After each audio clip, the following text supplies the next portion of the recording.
got the book. So this is Resonate, which is great. So we have Nancy here, and she's not only the person who wrote the book on presentations, she's the person who's written the books on presentations. And so we have 4 so far, and I wouldn't be surprised if there's another one coming at some point in the future. So I want to thank Nancy for taking some time out of her day to come in and help answer some of the questions that we came up with, that we debated a little bit, but couldn't really come up with a good solution. And also just sort of look back and see it's been 8 years since Resonate came out, and it's still as appropriate today as it was when it came out. But is there anything different that she might be doing if she were to write it today? Is there anything that she left out that she might want to include? And is there anything that she included that's looking back on it 8 years later, she says, ooh, either I shouldn't have included that or I would do it a little bit differently next time. So welcome everybody. And as we go through, we did send her some of the questions that we generated at the end of the session last week. However, after we get through those, we certainly want to open it up and allow people to ask questions live, because that's the whole idea of having her live. So welcome everybody. Thank you again, Nancy. And how do you want to get started? You want to go through some of the questions we sent up front? I know before everybody came in, we talked a little bit about a couple of the questions used the term normal presentation. And I think let's clarify that a little bit. So we're going to open up the chat window here. And I want everybody to just take a moment to type in what your definition of a normal presentation is, so that Nancy gets a little bit better idea of what we're talking about when we say, sometimes it's hard to apply the information from Resonate to a normal presentation. So those of us who've been on the calls and had those discussions, take a minute to type into the chat box and let's see what we come up with. Nancy, do you want to give us a little backstory like we were talking about just before we actually started officially? Yeah, I'm totally excited to hear what you guys have to say, because I get that question a lot. Like if we deliver a course, I go in for a Q&A whenever I can, and they're like, this is great, I love it, but what do I do for normal presentations? And I thought they meant, you know, like average presentations, like. And so I would say, I'm not going to spend my time studying normal people. I'm only going to study exceptional people, right? But I think what they were saying is, how do you take Resonate and apply it in your day-to-day? And so we've been working on a body of work about like, how are presentations changing today, right? We ask all of our customers where they're at, like, are they migrating to anything new? And about 1/3 of our customers are migrating to Google Slides. Well, that changes internal presentations dramatically. You don't stand up and deliver. The way that those work is you co-create them, and that is the meeting or whatever. So we're trying to figure that out. And what is normal, like what's normal to me might not be normal to you guys. So I think that that's what was interesting to me, is what you guys meant by normal, because I get that question a lot. And I love these answers. I know, Abby, normal. None of us do normal. Lisa says bulleted, boring. Jumps into my mind when I think of that. Oh, it's Abby normal. Abby normal. Walk this way. So it's funny because it's like there's no one answer to that question, which is kind of how I was feeling too. We're gonna make your job teaching presentations. Sheila, me too. Like a workshop or something like that too. Yeah. An evaluation report. I think, I don't know, I think that when we were talking about this before, like Christina's saying something that isn't a keynote, I think what we were saying was, I don't know, it's not like a TED Talk. It's not necessarily, you know, the inspirational thing, or you don't necessarily have to get people to buy into your vision or anything like that. It's right. More about just maybe giving information. I don't know.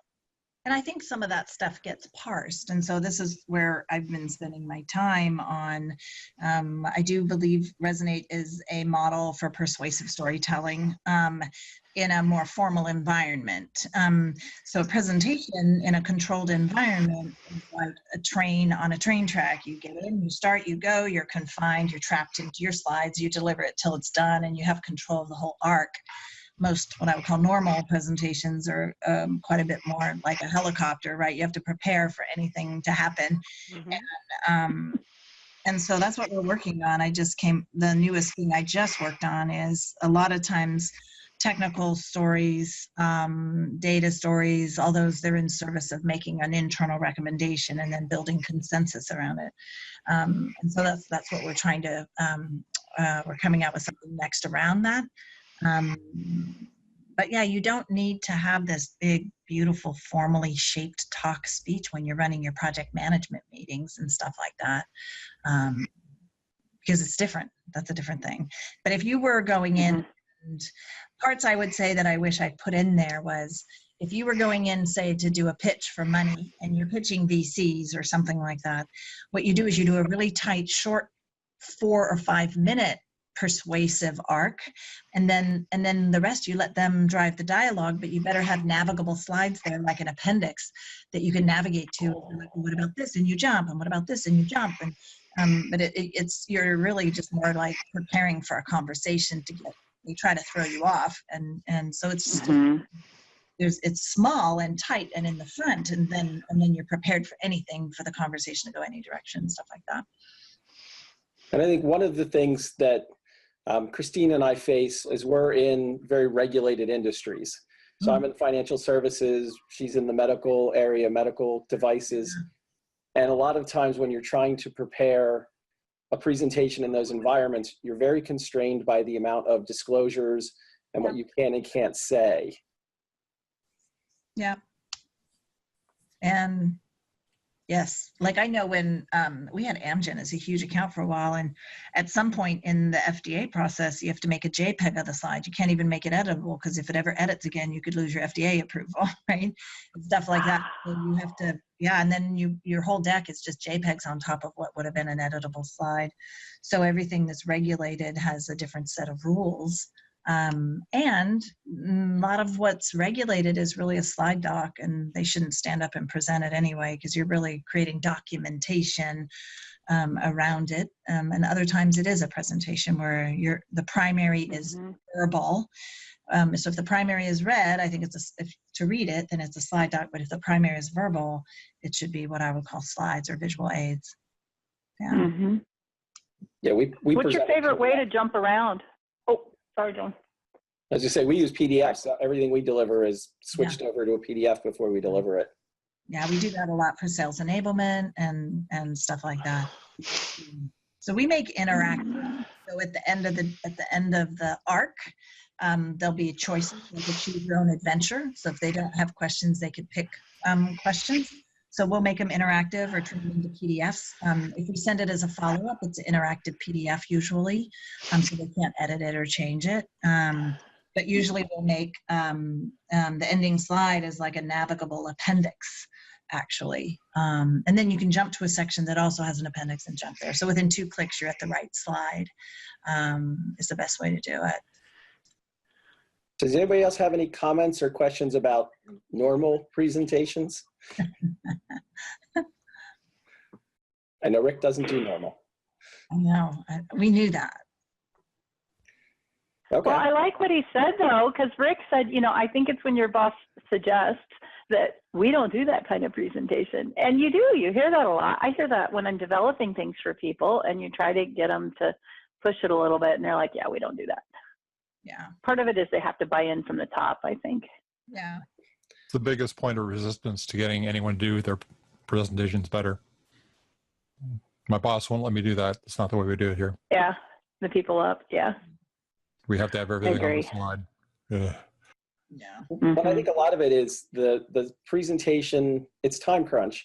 So people are looking to generate a single document that can be used as the slide deck for the presentation, as the handout after the presentation, and as something they can send out for people who missed it. So it's trying to cover so many different areas and with one document. And as a result, it doesn't really work great for any of them. Yeah, I agree. Yeah, that's interesting. Thanks for accommodating my request there. I appreciate it. It was interesting to see. Oh, are you kidding? There is no one single definition, but that's an interesting. It's interesting. Nice. Yeah, thanks. So I think a lot, if we come back to, so some of the things we talked about were the star moments. And I think one of the discussions we had was around trying to create that star moment when you're doing a normal, I hate to say that, but a regular presentation, however you want to call it, without trying to look hokey. Yeah. Because I think we talked a lot about many of the most famous ones use props. Yeah. Or they release mosquitoes or throw condoms in the audience or something like that. You know what? We use like emotive anecdotes. So there are props, there's dramatizations, there's a picture, like nothing pulls the heartstring more than the picture of a starving child, or also data has narrative. I think a lot of what we work in is data. So I just, in the new piece that we're releasing, we came up with this titling. It's called Data Scenes. How do you find the narrative in the data and talk about that? Well, one way to create a star moment is to think about the magnitude of the data.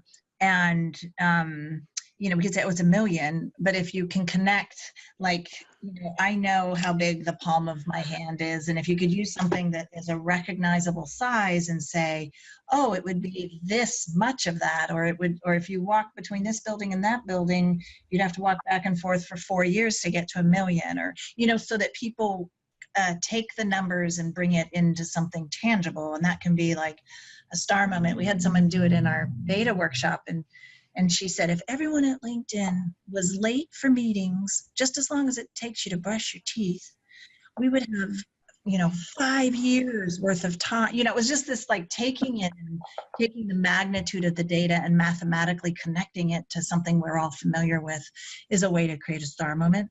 And then plot twists, like set up the data and then flip it, or set up the data and then zoom out and holy cow. So there's different ways to create emotion using kind of just a beat, and then humanize the data. Like even humans are involved, even in a revenue figure, or even humans are involved in making numbers go up and down. And who are those humans, and how can you empathize with them? Who are the characters in the data, and how do you make it seem, so beautifully human?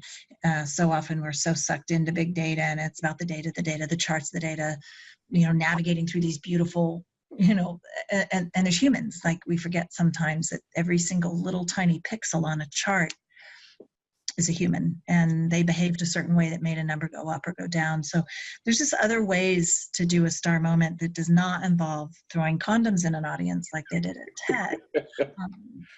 Though some people probably should. No. So there's just so many ways to do that in a way that is winsome and real and not dramatized. Cool. Anybody have any examples or questions about things that they work on around that topic? No? Okay. I don't want to be okay, so well, I'm thinking that I know that you've got a bunch of questions that we all talked about, but Sheila was saying in the chat that she would like to talk about where we find our stories and how to refine them and extract the lessons for a particular presentation. And I think that follows with what you're saying. So I don't know, can we just segue into that? Because yes, it's kind of the same. Yeah, tomorrow a lead scientist at UCLA is coming because we're going to partner together and try to find that moment in story where your brain switches on, like what's even a persuasive story. So we've finished these models based in research about what are the bank of stories and the classifications of stories that everybody needs to be able to tell. So a lot of people on this call, you've started your own business or you work for yourself. Well, that means you have an origin story. Something happened and you decided to jump in and take this risk and become an entrepreneur. If you don't have an origin story, then you need to have a calling story I'm here because I'm called to be here. So there's certain kinds of stories. A lot of them are situational. So my lights went off. I got to wave my hands. Hang on.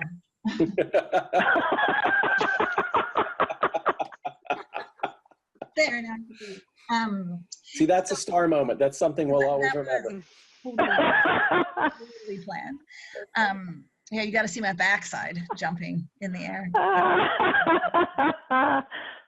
That takes a lot of confidence to be able to do that. I think the stories are so important because when they're used right, a real story told genuinely from a place of personal conviction will never be the wrong star moment if it's told at the right time and it's the right story. So you can tell third-person stories or second-person stories, but when you tell a first-person story with a place of conviction, because it's your life, that's the most persuasive mechanism. If you talk about presentations as being made up of small units of things, there might be a unit of information, a unit of data, a unit of story, like, and you piece these little atomic units together and string together a bigger presentation.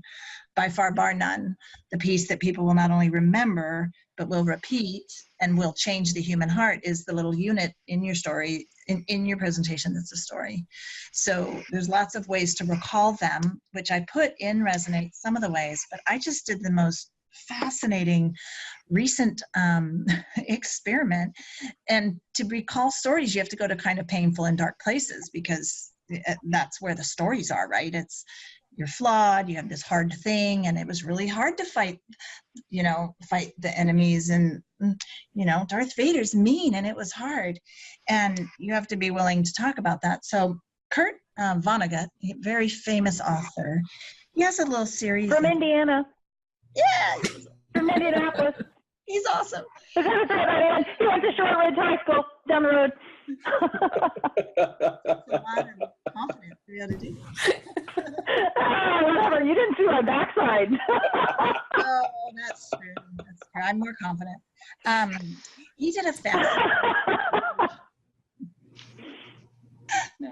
He did a really amazing series, Chalk Talks, actually, where he took.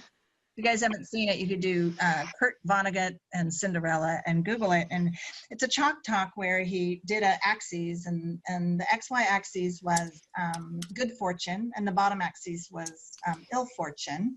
And then the Y axis was just time. So he takes the story of Cinderella, and it's like, and then this, and then, and he kind of annotates, and then it was this, and he creates almost like a spark line, but not, of Cinderella.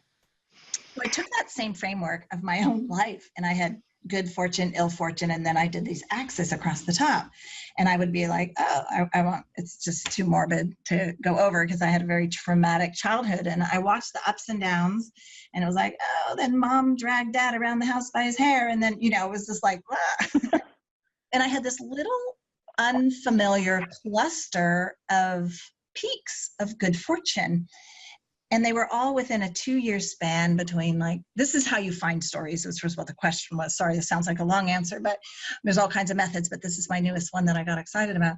There was this little cluster of spikes, and it was like, I got to learn integers in a self-paced system.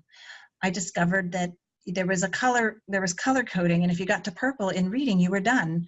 And then it was like, I sold the most Campfire Girl mints, and I looked at this little this was happiness, right?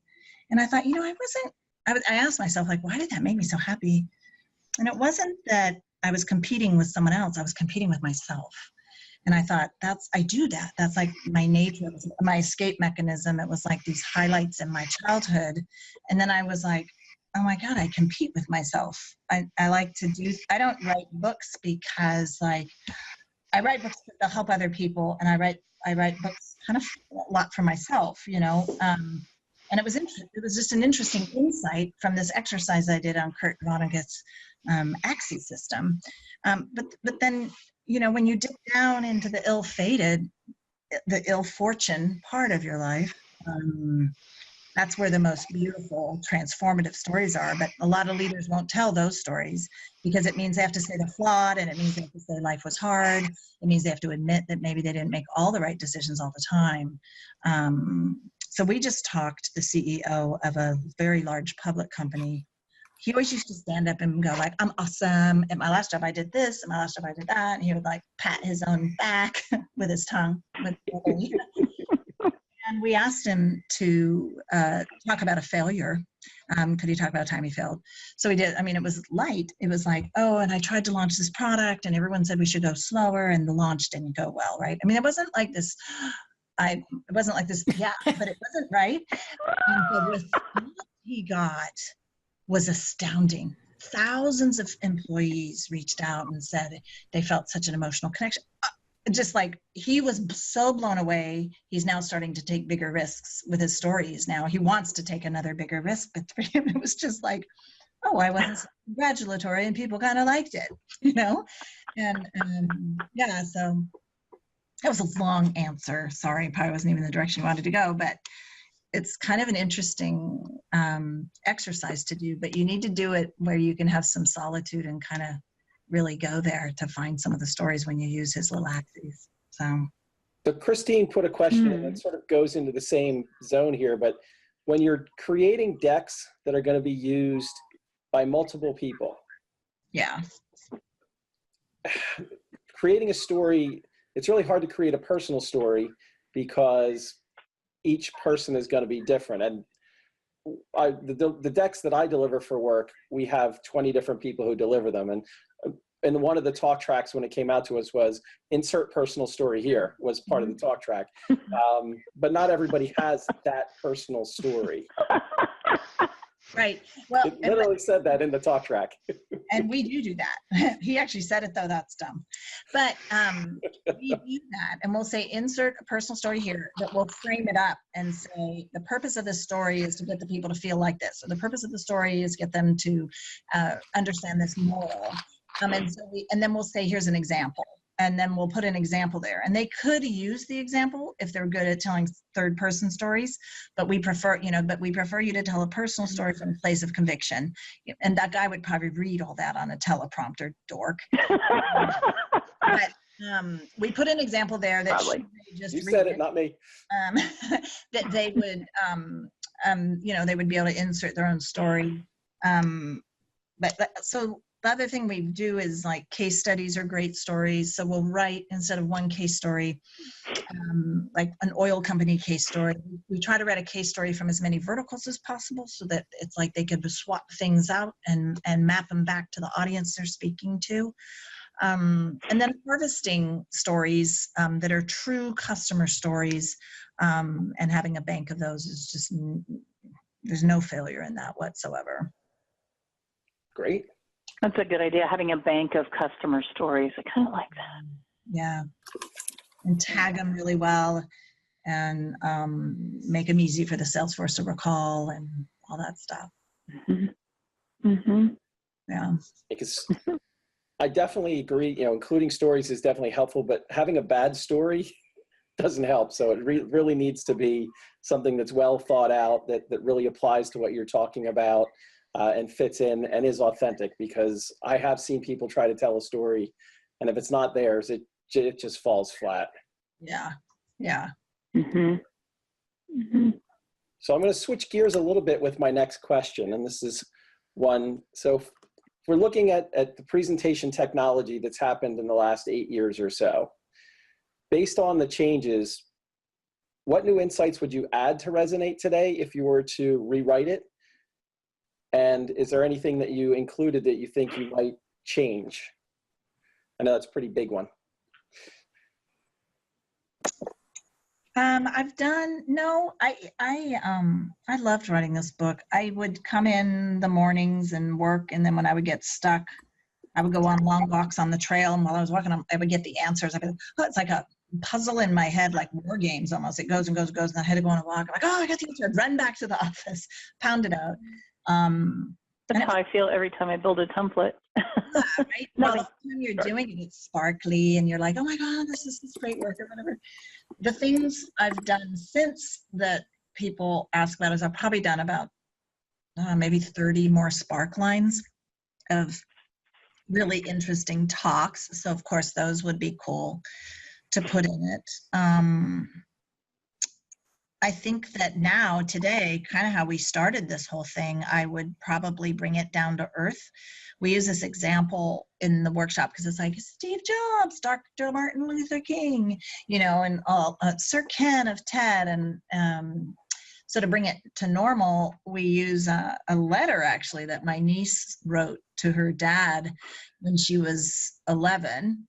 And her niece, my niece wanted a mouse. So this is the most important thing. This is the impassioned plea of this little girl. She hasn't read my books, doesn't come to my workshops, doesn't even know what I do. When I saw this impassioned plea where she wanted this mouse, it followed the form perfectly. Like, you may say they're stinky, but there's a pill you could put in their water, you know, that makes them. And it would go back and forth, like, what could be? It was just like, and then the new bliss was, we will agree with whatever decision that you make, Daddy, you know. And I was like, holy cow. And they got the mouse. And the pills don't work. They still make the pee stink. But what's interesting about that is that brings it as close to down to earth as it can be. So I think what happens is you can't really point to a movement that didn't start with an impassioned plea. We are in the verbal communication business in some ways, right? And to be able to tell people how to craft an impassioned plea to where you get a freaking mouse that stings, or I get my husband to do some chores for me on the weekend, that's pretty powerful spoken word stuff there. So I think I do and could have maybe brought it down to earth more, or to normal, out of the stratosphere, but I didn't want to study normal people, and that's what I thought that always was. But what they're saying is, how do I apply it to my everyday life and not just for a stage talk? Right. Yeah. Great. Let's see, what other questions did we have here?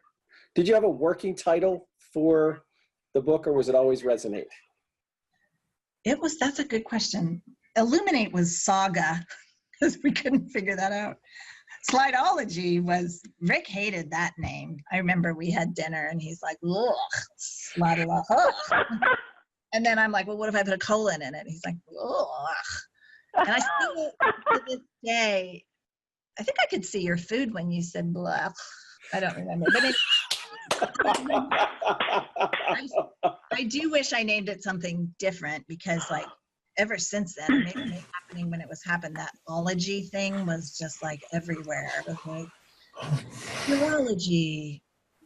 It was just everywhere. I would have to look at my old files. I know it was called something else. I didn't call it Resonate until I decided to put the Kolodny plate in there, where the resonant frequency. That's a good question. I don't remember what it was called, but the names don't come to me almost until it's done.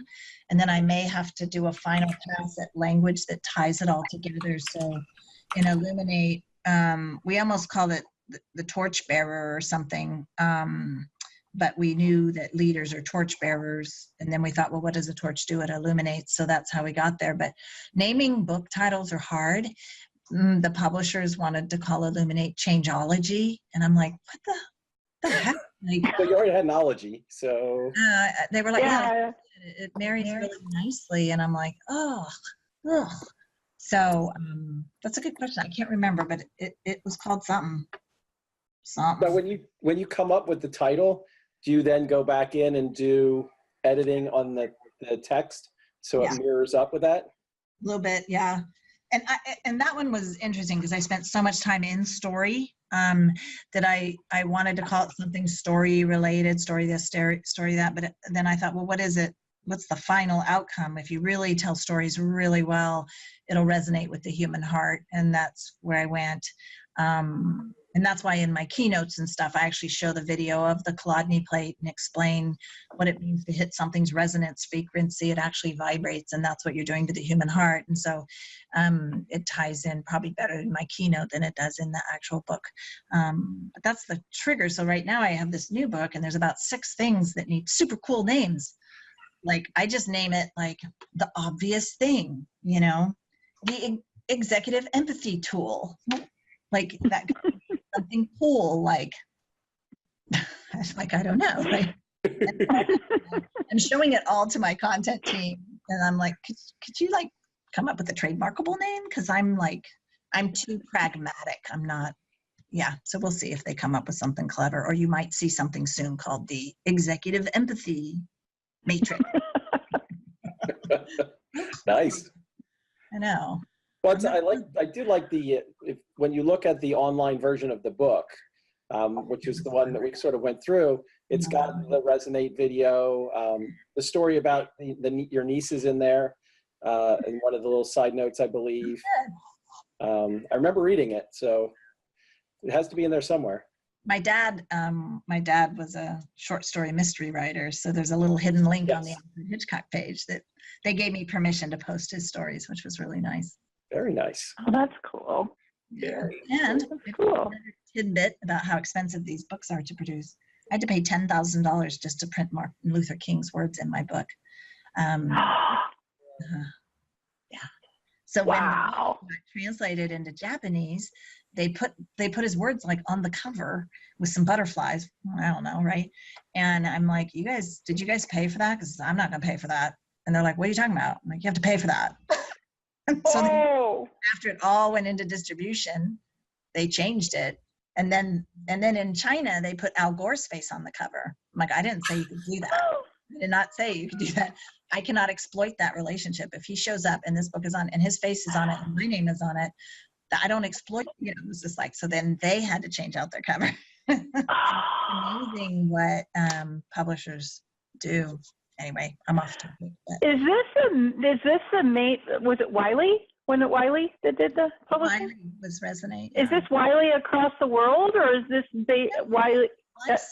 They get these little NGO publishers that pay the rights, and they'll buy like the international or the regional rights to your book, and then they whoever is the tiny publisher kind of does whatever they want. So with Slideology, I wrote into it because it was the first visual book like that, and publishers didn't know how to do it. So in my contract, it said they could not change a single thing, and every single publisher had to run it by me. So even though I don't know kanji, I could tell it fit on the page. I could tell that things were placed close. I couldn't proof it, but we went spread by spread and would give them feedback, typed all up. And by the time Resonate came out, it was the same publishers. So they made it fit on the page pretty much, but they thought, well, they know their own cultures better. And so they made these crowded layers of multiple fonts and type and all this stuff. But the inside was pretty clean, but the covers were, Slideology is about design. So how could you screw up the cover of a design book by throwing crap on it? Whereas Resonate was about story. And I thought, well, they should have the right in their own culture to express that the way they wanted to. And get this, in French, the book's called Vibrations, ladies. Awesome. It's totally called Vibrations. Awesome. Love it. Vibrations by Nancy Duarte. How many people can say they have that book? Oh, hell, I have that name, so, whatever. I've been called that. So, Nancy, whatever happened to you commissioned a fable or something that was supposed to be part of the book? How did you know about that? Was that in the... Again, it's in the ebook. It's in the notes. The things you learn when you have all kinds of Easter eggs in there. Oh my God! I paid this guy who was like, he had dandruff, fine, but sorry. We had wine club tonight, and I haven't even had a drink yet. So. We'll have to do that next time, Echo. I think so. I've got an idea for our next one. One shot of vodka will be drunk history with Nancy. There is actually, if you guys want to see this little known thing. If you Google Duarte and drunk nativity, my team acted out the nativity story as if we were all drunk. Nativity? Yeah. What?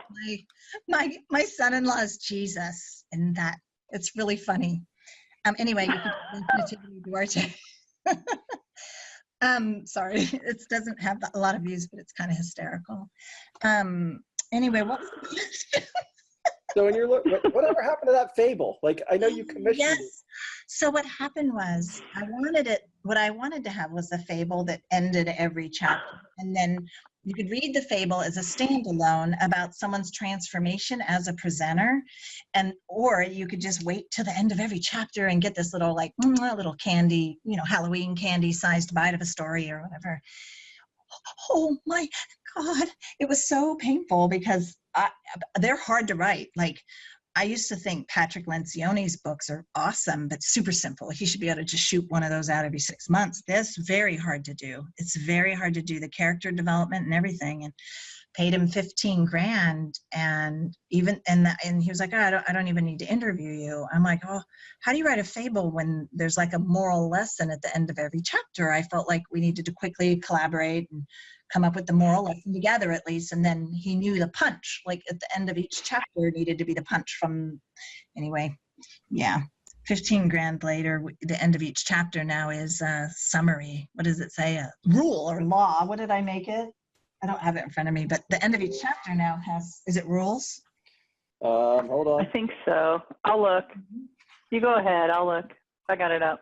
I got one here somewhere. Oh wait, that's a nice picture.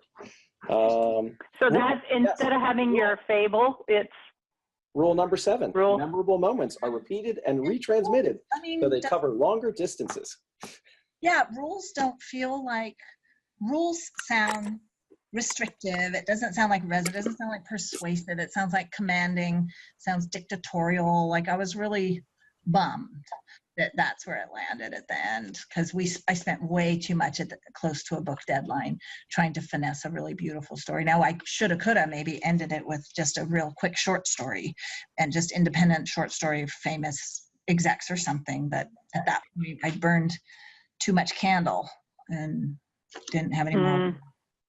So you needed more sticky notes. Yeah. I should have sticky noted the fable.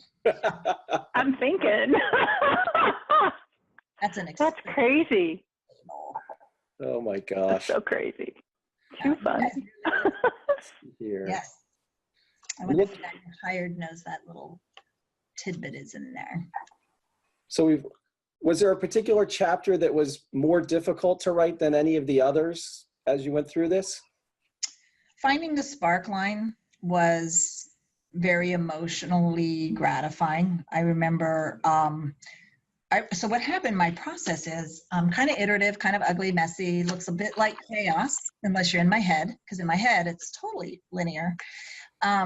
So what I do is I see things and I just slam them into PowerPoint, super ugly. I make them, and then I invite a bunch of really powerful people over, and they just look at my wall and they're like, well, that's dumb. That's interesting, right? And I'd had the spark line. There was like, I don't know, 50 pages up there. And the spark line, I do them on a, full-size legal. And in the corner of one spread was 3 little spark lines stacked on top of each other. And I'm like, yeah, and when I analyze, I know there's a cadence to it. And so I would just put 3 of them there, just the shape of a talk, right? And the guy who was the CEO of Apple before Steve Jobs, it was Scully's speechwriter. He goes, Nancy, that right there, that sparkline thing, that's crack right there. And it was just this little kind of I verbally was like, blah, blah, blah, blah. And I flipped everything. And then I obsessed about the sparkline just because he said that one comment. And I just did the same thing with my last course. And so what I'm doing now, you guys, is I'm coming up with an idea and I just throw it out there as a keynote. I see if people are interested in hearing about it. And then I do it as a keynote. And if the audience is leaning forward and it gets really great markings, then I deliver it as a course. Now I've delivered it as a course and people are like, my life will never be the same. Or they'll be like, well, that section was stupid or whatever. I'll be like, 8 betas on this course. And every time I did a new beta, I changed about 30% of it. But jamming through a bunch of slides and just verbally like blah, blah, blah, blah is so much faster than writing a book that's finessed, that has all the words. So then I just delivered the final one. It got 5 out of 5 on 17 surveys, which is crazy because I thought I was like, wow. which was phenomenal. Well, I got 1 3, but it said I really wanted more time with the material, so I switched it to a 5 in my head.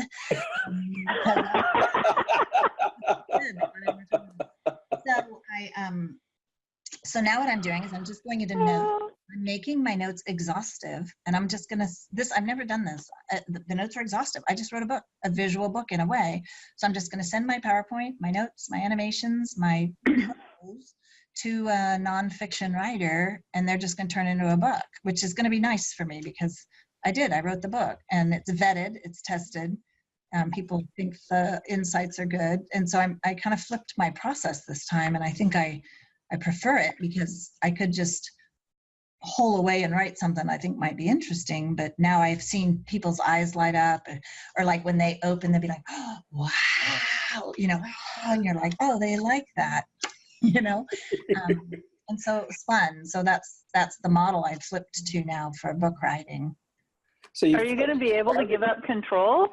Yeah. I think so. I mean, you know, if it's like world-class writer and world-class designer, but the words are there. Like I feel like I wrote written, but it's just in PowerPoint notes instead of in, and there's a little framing to do. You know, it's like peeling nails back when the editors are like, could you just set this up a little more clearly, Nancy? No, you set it up more clearly. You're my like, and so, so that kind of stuff. I like this. Bugs me anyway, so we'll see. It's an experiment. I'll let you know how it goes. Well, you wrote Resonate in PowerPoint. All my books are there, yeah. At Resonate and Slideology. HBR, even though it had to move to Word, I'm spatial primarily. I'm visual first, auditory second. So once I cannot write a book until I have the structure. So I model. I brought people in the second time for Resonate, and I gave people permission to just pull things off the wall, rearrange it, and say, have you considered this structure? I'm like, oh my God. And when they rearrange it, I have more insights. And then they'll rearrange it again, and I'm like, wow, that's clever too. And then they'll rearrange it again. Then once I know the structure and I know the hierarchy, I just go, and then I write. Other people hole away and they write and write and write and write and write and then see the insights in structure. Whereas I do the models and the bouncing, and it's very hummingbird like, where I go nectar, nectar, nectar, nectar, nectar, and then it pieces together into like a mosaic. Yeah, I'm really nonlinear in my. So when you were in high school and they told you to do the note cards, you were really good at that. Yeah, I loved it. Loved it. And I would get like, I even had like, every card had the bibliography part and the ibids all, yeah, you know, in the same size text in the corner. And I had different colors. My husband for Christmas, oh my God, I was just like, I almost cried when I opened his gift to me. It was a 48 pack of multicolored Sharpie pens. And I was like, oh, I'm so happy right now. And they're the fat ones. They're my favorite, like purple and green. These beauties under the nice job. Yeah. That's also our pens. What do you do then? Just put white paper on the wall and then just go to town writing on it? You know, So my favorite thing, I work with 11 by 17. So right now, where is it? I'm like redesigning this is all super secret, but I'm like redesigning my whole organization. And this is designed, let me see, you find it. I just tell my company to go up and watch this. So it's like, I work in markers, I lay them on my counter, and I draw. Oh, wow. So this one was about, we have the agency, we have the academy, and what's happening right now, they're very separate. I don't know if you could see it, but it's going to undulate where then it's going to become blurry, I think. I think agency was going to be like, oh, the best way to complete this project is before we start, have your people go through training. Then once we all have a common language, then what we'll do is we'll be able to be more successful. And then when it's done, we'll set your team through the delivery training course. You know what I mean? So it's getting blurrier and blurrier where we used to be separate business units or whatever. So I do models all day. This is our training engine and how important it is to our future. Like this is like my favorite thing. Sharpie pens. I buy 11 by 17 paper by the case. I don't know why I'm like that. And then, yeah, I'm just working on all kinds of great stuff. Here's our challenges. And then there's graphics on the opposing page on how to solve the challenges. And There's an empathy matrix in there somewhere, right? there's a Kurt Vonnegut. No, just kidding. There's a drunken nativity somewhere too. Ooh, and look at how big matrices are when you make them. Isn't that pretty? Wow, that looks like a PowerPoint table. It's the large print edition. You know how you can buy the Bible? Got it. Print edition? That's what this is. I need that. No Arial narrow for me. Yeah. That's somebody with good handwriting. Clearly. Wouldn't work Yeah, with my handwriting. clearly. Yeah. So it's fun. We're trying to think, you guys, everything's changed so much. So we are like, on Monday, my top execs are going to say, if we were to clear the memory, clear the cache, clear the internet cache of Duarte, what would we be on Monday, right? And that's how you have to think today to be disruptive and to lead. And what does that look like and why? And, you know, because it's hard to do business in the Valley here. It's been fascinating. The ideas and stuff are really, really interesting because we can't be the same anymore that we've always been. There's beautiful, amazing people that are working in corporate America now, doing amazing presentation work and Google Slides. There's just a lot of things right now that are going to disrupt our industry. It's hard. We're not even doing that many. We just finished WWDC, and all the main stage stuff we did was like, I think 200 feet wide, and like he gave me a T-shirt. He gave us a T-shirt. You guys might really love it. For this keynote, right? You see what this says? No slide too wide. Oh, the ultra wide. Oh, God. Is that the? It was ultra like wide. The real long. Ultra wide. Yeah. Yeah. Beautiful. And so yeah. Troy does those. He does a lot of programs with that kind of stuff. Yeah. Mm-hmm. So it's just everything's changing in a lot of ways. So do you notice a difference in the way people structure and build presentations based on where they are within the country and within the world? Because I know Silicon Valley is very different than maybe northeast of the US or the South. Yeah, it's funny. The Northeast does tend to be more regulated a bit. I think it's kind of the MIT, Harvard, lots of pharma. The innovation there is different than tech. The way it's done is very similar, though. I mean, the way the stories are told and what needs to go in it is pretty universal. The biggest gap, and maybe this is one thing maybe I could have put in Resonate because I had already had it and it was vetted by the narrative studies program at Stanford, is that Eastern story structures are different than Western story structures. And that's the biggest difference that I've been able to find. The shape of them is different. And I'll draw it for you on a Sharpie, but with a letter-sized piece of paper. So it will fit better in the screen. Just go 4x3 instead of widescreen for us. I was just about to say it, John. Not 4:30. I'm drawing it. So what happens in Eastern story structures, can you guys see that? It's a spiral. So in Western story structures, we have a clear beginning. Fibonacci. What's that? Nothing. So under the bottom is what is, the top up here above the line is what could be. So you still move between what is and what could be, but the nature of the spiral is it goes down first into what is, and it's longer. What could be is shorter, and then it's longer. It spends more time in the current realities versus the opportunistic future. Eastern cultures tell cautionary tales. So an Eastern story would be, a Western story would be, boy is amazingly, how would it be? Like there's this great guy and he meets this girl and then this monster comes and attacks him and then he battles the monster and then he gets the girl in the end and they kiss and live happily ever after. Well, an Eastern story structure would be there was this amazing boy and he caught this girl and then he fought this monster, but the monster killed him. Don't be that boy. Well, that all the they all end that way. They're almost all tragic and they're all like, don't do these things. And ours are like, of course the boy got the girl and they kissed him, it's awesome. But that's not how Eastern story structures are told. So what happens, like Bollywood, they lean in to kiss at the end and they're like, and then they don't, or their lips never meet. They're just like inches away. And the reason they never kiss is because all Asian stories are inconclusive. They don't ever really end. So what happens here is the dot in the middle is your call to action. In Asian cultures, you're supposed to tell the story so well that you're bringing them in, and then they're supposed to conclude the right thing to do. You would never say, and from you, I need this exact thing, and here's my call to action. The call to action's implied, and you would never explicitly state the call to action. You're just drawing them in toward the call to action. So it's not like happy endings. There's no clear call to action, and it's a very different shape.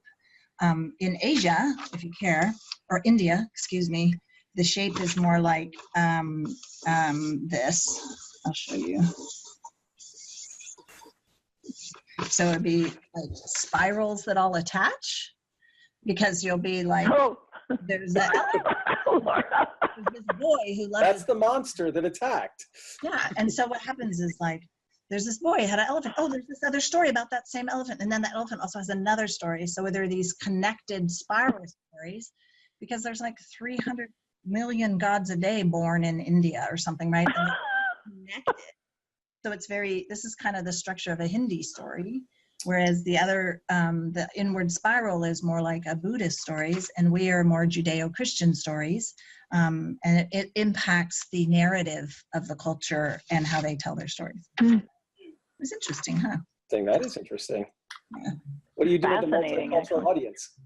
I know. What I did when I went to China was I definitely researched two very beautiful Chinese leaders, Sun Yat-sen or Sun Zhongsheng, and Shanghai Chek, which is in Taiwan. And then I analyzed them to make sure it was true. And what was really interesting is if you look at Steve Jobs's Spark line, almost all of it is what could be, like 90, maybe 85% of it. Sun Zhongsheng, who led the Xing dynasty, the revolution against the Qing dynasty, his is almost 85 to 90% what is. So these Asian cultures, what they do is they bring their long history forward. So in China, they would say this, they are kind of behind, they've always led the global economy. China has always led everything in their long history. So they look at the fact that China is behind as one tiny pixel in a bigger timeline. So they're bringing stories in from thousands of years ago. In his Pan-Asianism speech, it was a lot about our long history.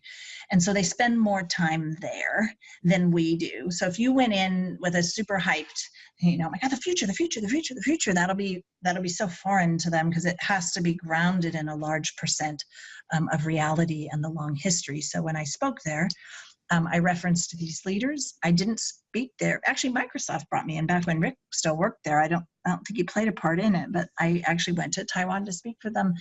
What I did is, even though I didn't reference a lot of the long history, I studied it like crazy. So I empathetically understood them. And I did tell a couple stories that sent a very clear signal that I at least knew a lot about their culture and their values and stuff like that.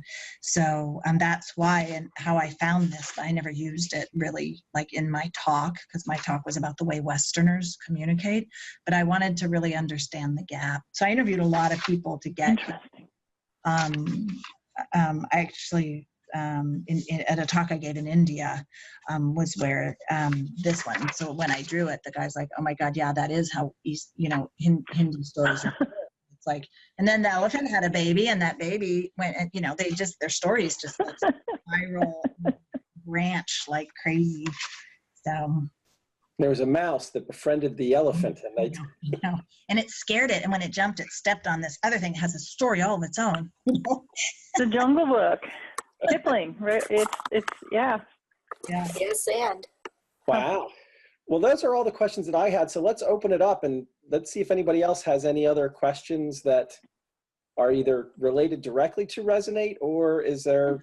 Yeah, we got Nancy. So if it's about Sharpies, I'm your gal. All right. So I'm going to sort of go around the Brady Bunch boxes here and start with Christine, because she's up here. Oh, put her on the spot. Hear you. You got to unmute, sweetie. I know I have to unmute in 2 different places. Sorry. Got it. I'm one of those people that's enmeshed in science. I'm a pharma person. I'm taking data and putting it on iPads for 2 to 3 scientists at a time, presented by any of one of 300 field personnel, right? Yeah. So the story is the data, but we're not allowed to tell people how to conclude what they want from the data. We have to just show the data because the FDA frowns upon us telling doctors what to think. So the challenge is making this real world, really. That's what it comes down to. So it's not really a question. It's just more of an observation. Yeah, it depends. Like, I think at some point, someone has to tell the doctors. They're not experts at the display of information. They're not even experts in how to name a chart title. Like, if you look at none of their chart titles.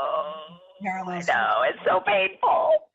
Yeah, so what we did is this new body of work is we went through thousands of slides. We just pulled across 6 brands. I pulled thousands of slides, and we just pulled the data slides. And I looked at why was that chart chosen, and what words were associated with that chart, and why, and what was the action that chart was supposed to do. And so it was really interesting that I collected basically the parts of speech and overlaid it over charts. So there is a best practice not only in how to write the chart, but then there's a way to make observations about the chart that are neutral and unbiased. So once you have the chart title and the observations, you can synthesize it and come up with headlines that have actions or verbs in them, And I think this body of work will resonate with pharma engineers, anyone in data, even HR generalists who are having to do data now.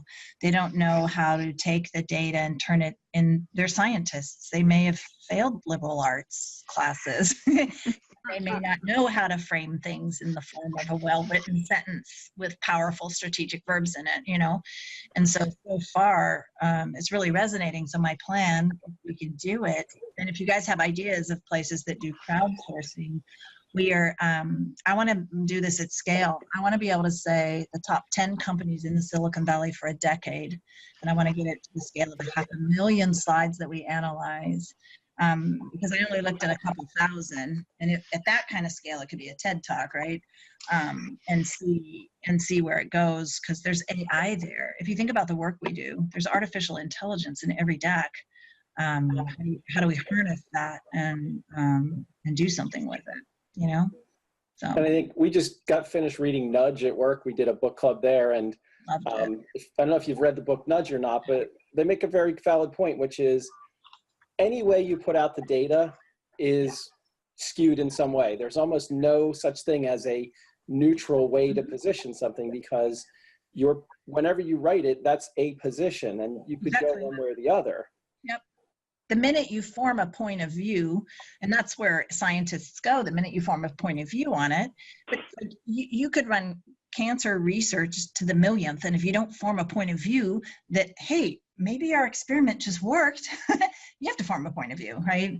And it's the Pareto principle, you can money, and that's the weird part about data, is some of it will always be missing. And part of being an entrepreneur, most of the decisions, best decisions, 2 strongest and best decisions I ever made, the data would have pointed me a completely different direction. So yeah, like, what about that, All right, Lisa, you're next on my Brady Bunch. Can't say. I'm just finding it very interesting to hear the various points of view. I can't say I have a specific question. I'm in a very locked down environment, embassies and consulates. Can't talk about anything. Now I have to kill you all. I said embassies and consulates. The world would be a much worse place if that happened. Yeah. Yeah. But it's keep the stuff running, and how many remedy tickets and blah blah blah, and I'm a trainer. All right, great. Well, thank you very much for listening today. Into seminars and take notes on how people are speaking, presenting. Great. Let's slide over to Rick, because Rick B is next on my my shout out list. Really now? Hi, Rick. Hey, Nancy. Oh, boy. What am I supposed to say? I don't know. Do you have any questions? I know you never talked to Nancy. I know she's the first time you've ever met her tonight, but Yes. any questions or anything with regards to Resonate? Right. I'm kind of a shy guy. I don't really talk to a lot of people. So, boy, I really didn't think you were going to ask me anything. Come back to me one more, and I'll come back. Yeah. Okay. Yeah. I'm going to go over to Just Steffi, Vibrations. who's now Vibrations Steffi. I couldn't resist. That's awesome. No, well, I promised my daughter I would pass along any questions she had because she was enjoying the structures of story and everything. But her question is overall, can she work for Duarte when she grows up? Of course. We'll wave it, Soph. I just want to note They're here, waving at Nancy, you. we are at time. Are you okay if we go a little bit longer? Yeah, I have a few more minutes. We've got wine Okay. club though, so just keep that in mind. Yes. All right. So Sheila, I'm going to move on to you next. Okay, I'm here. Just had to unmute. Hi. So I'm sort of still stuck on stories. That's something that I'm really keen to learn more about. And I think about those presenters. I love those presenters who walk into a venue and they tell you a story about their travels to the venue. And there's always some story. And I think I must have the best luck traveling because every time I go somewhere, I'm thinking, yeah, nothing happened on the plane, nothing happened in the airport, maybe the flight was delayed 20 minutes. I really don't have, those sort of anecdotal, they sound like they're off the cuff. And I'm thinking, I need to somehow walk through life and be ready for stories. Like I need to collect them as they come. And maybe I'm just not seeing, maybe they're there and I'm just not catching them. So I'm just fascinated by people who seem to effortlessly infuse those personal stories as if they've never practiced them and they just walked into the room and there it is. Yeah, it's funny the language you're using because that's the code name we had for an app we wanted to make that would be the place to catalog and tag your own stories. We call it Story Catcher. And that's the exact kind of language we use. But I think sometimes, like, I don't remember who, but someone, it might have been, I can't think of his name. Hold on, it'll come to me. Writes for HBR. He writes about presenting, blah, blah, blah. Hold on. Gosh, I know him well, too. Just a second. Anyway, somebody I know and respect wrote a whole article about those people who always happen to have the exact right thing happen in the elevator right before their talk. And it's like, yes, so canned, too perfect. And it's like, I think they reuse and reuse and reuse the same exact thing. And it's a shtick. Mm-hmm. And I think people have pretty high BS meters to see through shticks, which is different than saying a story where you were actually like moved, and so I think a lot of professional speakers have their shticks, and it works every time. And that's what happened to me. I realized it's 2 years after delivering Resonate, I knew how to frame it, and I knew how to do dun, and I didn't say that, but I'd be like, oh, right there, they should laugh right there. You knew how to work the speech over and over and over to get the right kind of emotional reaction. I don't know. I just don't know that the canned ones are as effective as I would almost rather see, and someone told me this at TED, they're like, it's getting so formulaic. I'd rather see the olden days where this nerdy, sweaty scientist is shaking, and then you're looking at his dockers to see if he's actually peeing his pants because you just know he's gonna, but his content is just so mind-blowing, and there's something about an audience that roots for the super nervous guy trying to deliver his stuff. It's just different and more charmingly sincere. That didn't really answer the question, but That was Laura. exactly where I was going to go. yeah, watching the dockers. No. Jeez, yes, of course. Of course. No, the authenticity of a story So I've told this story before of Harry Anderson at the WWDC talking about taking his son to Disneyland because he was working for ABC Disney. Mm. And they took him back into an office where his son got to meet the guy who ran Disneyland, which was Mickey Mouse in a business suit. He said that was the kind of wonder that it was instilled on his son. And then he turned it back on Apple developers and said, and that's the kind of thing you inject into your products every day, the wonder in the products. 3 months later, I was in LA at an opening of a bookstore, and Harry Anderson was there, told the exact same story about the bookstore. You know, it's like, well, yeah, you lost me at that point. Yeah, he's a great storyteller, but it was one too many times. Yeah. Guy Kawasaki kind of has a stick. He says the same thing over and over. Thank you. Thank you. Just saying. All right, Laura.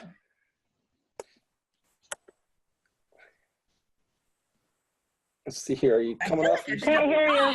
There we I'm go. always a potty mouth. I feel bad that Steffi's daughter's there while I'm being all potty mouth tonight. I'm not usually like, She hears us every board meeting. It's not a big deal. I didn't put my. So And true. all before wine club. Yeah. Exactly. Hey, my question is regarding anecdotes versus story. And I loved all the commentary on story and having a conflict to build the story on. But I am one of those people, perhaps it's because of a background in improv, where you have observational skills. And I am the person who, I just took a train to an event and I had a meth addict, or I should say somebody who seemed to have issues with meth, give me outstanding advice on how I can earn an excellent living panhandling in Hollywood. Awesome. And that happened, right? And it was just on a very short train ride. So I had that story in my story bank to pull out. And by the way, if you need to know how to panhandle in Hollywood and earn an excellent living, I have some offbeat ideas for you. And then on the plane, I accidentally sprained my ankle and was sitting next to a woman who said, "Oh my goodness, you sprained your ankle. That happened to me too. It happened 6 years ago." I'm like, "Oh my gosh, 6 years and you're still not recovered?" She goes, "Yeah, I had this situation called sympathetic hypochondria. And every time I'm around someone who has a sprained ankle, it just gets really bad." So she had all kinds of issues, and like these things happen all the time. But in my opinion, these are anecdotes and not stories, but I have a hard time not sharing them they're anyway. like scenes, right? They're little scenes you can paint that are hysterical. Exactly. Yeah. And so there's situational. So I talked about like universal stories, which is the origin story and the calling stories. And then there's situational stories that you can pull up based on the situation that you can have. And I think everyone does need a set of leadership stories, we call them, that you could infuse into talks and stuff like that. And I would call those scenes. I think of like tweets or beats, you know, and then there's beats and scenes and then acts and stories, right? So I think those are fantastic little anecdotes. They're fantastic little anecdotes, but do they count as stories? Because I'm not seeing that as a story. And sometimes I'll see a presentation that's just a bit much anecdote. And that's fun, but is it really as instructive and does it have a narrative arc that's going to take us somewhere? Yeah, I was calling them scenes, like you painted a little funny scene. I don't call them. So there's, I want to do this, like I have this infographic on a 11 by 17 piece of paper made with a Sharpie. Mystify storytelling because it's so misused, right? That's not a story. Nobody was transformed. And because story has so much power to transform, I would call that a scene in a larger narrative of sorts. Those are fun and they're funny. And if you happen to be talking to a room of doctors that are, there's times where it would be even more hysterical. I think infusing it so people laugh at the right time or laugh at yourself, that I think it is what I was calling them it's an atomic unit that you could use as a piece to create emotional appeal at just the right time. I think it's fine, but I do think you can get overwhelmed. And if it's not put together right, then it's not effective. Right. Yeah. Thank you. All right, and last but not So you need to draw a conclusion or something and turn it into like the teachable or something, right? Exactly. To be able to use your cool scene, your funny hysterical scene. So is it Kasha? Katia? Hi. Hi, everyone. Hey, Hello. I'm a little bit far. I'm from Brazil. hi. Yeah. Welcome. And Resonate changed my life. So I started to listen people and know how to listen, what to listen, and how apply this information to our script. So our plot. So it was very important to and change the way I work here in Brazil. Hi. We don't have a huge tradition with presentations, so I'm starting to present Nancy and this methodology here in Brazil. Nice. And yeah, we are being very successful here. Congratulations. So, but I'm a little bit curious about technology, new technology that you told us earlier. And I'd like to know if you are working with something related to VR technology. Yeah, good question. One point of interest is that my books sell obviously primarily in English, second in Portuguese because of Brazil, which is interesting. Brazil is a very big presentation market. I think it's second to the US. But Wow. so what we did is we set up an AR and a VR lab, and we tried all kinds of different things. It's really cool because you could use things like Tilt Brush to actually make assets and graphics in presentation software.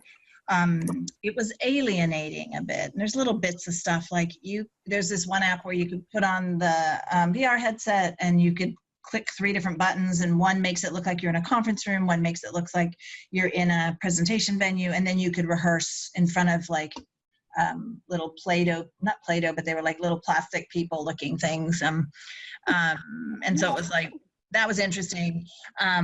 We went up to Meta, and they did a big TED Talk. We've looked at all the stuff Microsoft is making, trying to figure out the role this will play. I think in presentations, I think AR will do better than VR. VR is very isolating. AR, I think when we met with Fidelity in their lab, they did like the smartest thing I've heard for VR was and they filed a patent on it like the week before I was there. I was like, that's a really clever idea. I would have filed it if they hadn't told me they had. But what they did is they had filed a patent that if you're, say, with your broker and you're getting 401k briefing, or your employer is briefing you, if AR was pervasive, what would happen is if I'm looking at a slide, I'm seeing my personal data, but Echo could be to my right, and in her VR, she's seeing her personal data. So this information is not on the actual slide, it's in your VR thing or whatever. And I thought, oh, that's good. You know, I don't know how often I'm going to want to haul my VR unit to a briefing on my 401k, but that kind of like thinking is interesting to me. We spend a lot of time, so we have it set up. We have all the units, we have Oculus, we have all of them, and we wound up kind of being like, super interesting, but we can't figure out how that might drive or impact the presentation space. But we've done a ton of homework on it and tried to figure it out. And now nobody uses the room hardly anymore. It was like a fascination that quickly, now I need to turn it into like an office or something, you know, but I mean, they go in there and play sometimes, but it's just not, we can't find it. It's evaded us so far. Great. Well, I want to thank Nancy for taking the time. We did go 15 minutes over. Sorry about that, but this was really fantastic. Thank you so much for your time. Resonate, great book. I told everybody during the first session, I took public speaking in college. I did announcements when I was in school. I've taken a lot of trial advocacy courses when I was in law school. I've spoken in the courtroom and everything. When I read Resonate, I finally figured out how to do a presentation in a way that made sense. And I think that's what Resonate's done for me. And I think a lot of other people that have read it have that same feeling, that it really gets that light bulb to go off. So thank you very much. And I'll look forward to whatever the next book is when it comes out. Yeah, you'll have to have me on your show again. All righty. We can do that. Thank you, Nancy. Wine next time. We'll Thank definitely you, do guys. wine for the next one. Enjoy. Yeah. BYOW. Bring your own wine. All right. Thanks, everybody. Debbie. Steffi. Bye. Bye. Bye, everybody.